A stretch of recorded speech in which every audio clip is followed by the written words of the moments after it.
Bonjour les amis, aujourd'hui je vous montre comment fonctionne Apple CarPlay avec mon iPhone 12 et une Nissan Leaf.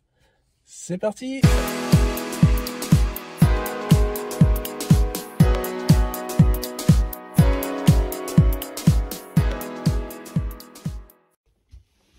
Pour activer Apple CarPlay ici, on met le câble USB sur la voiture pour le lancer.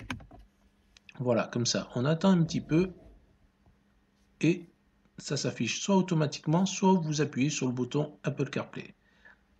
Là, il est lancé. Comme vous pouvez le voir, vous avez tous vos raccourcis du iPhone, mais pas vraiment tous les raccourcis, seulement les raccourcis autorisés pour la conduite.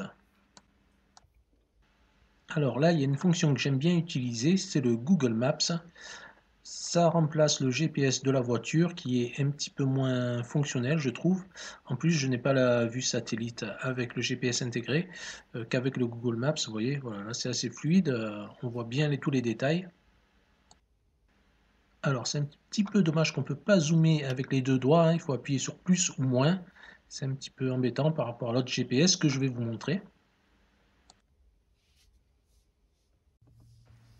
Alors là, comme vous pouvez le voir, c'est le GPS intégré d'origine à la voiture. Il est assez fluide. Bon, il est pas mal, hein.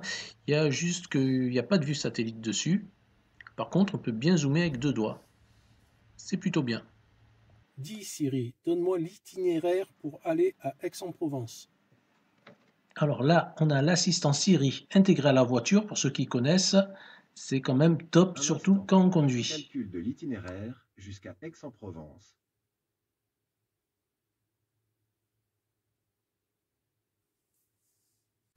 Dis Siri, raconte-moi une blague. On ne dit pas un potager. On dit plutôt un vieux copain. Dis Siri, quel temps il fait aujourd'hui? Il y a un ciel dégagé actuellement et il fait 17 degrés. Attendez-vous à beaucoup de nuages dans l'après-midi. Aujourd'hui, la température maximale sera de 22 degrés et la température minimale de 11.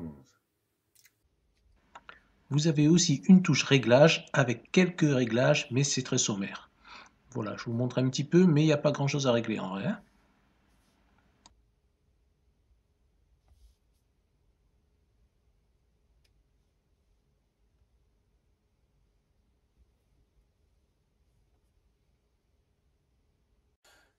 Donc comme vous avez pu le voir, ça marche plutôt bien, hein. Bon, avec l'assistant vocal Siri, vous pouvez bien sûr téléphoner, demander à ce qu'il envoie un message ou bien même lire les messages, hein, mettre une playlist. Voilà, vous pouvez le faire à la main ou avec Siri, hein, comme avec votre iPhone ou votre Mac. Voilà, c'est tout pour cette vidéo, hein. Je voulais vous montrer rapidement qu'est-ce que ça vaut le Apple CarPlay, hein, sur une Nissan Leaf. Je pense que sur les autres voitures, ça doit être à peu près pareil. Voilà, ça sera tout pour aujourd'hui. Je vous dis à bientôt les amis.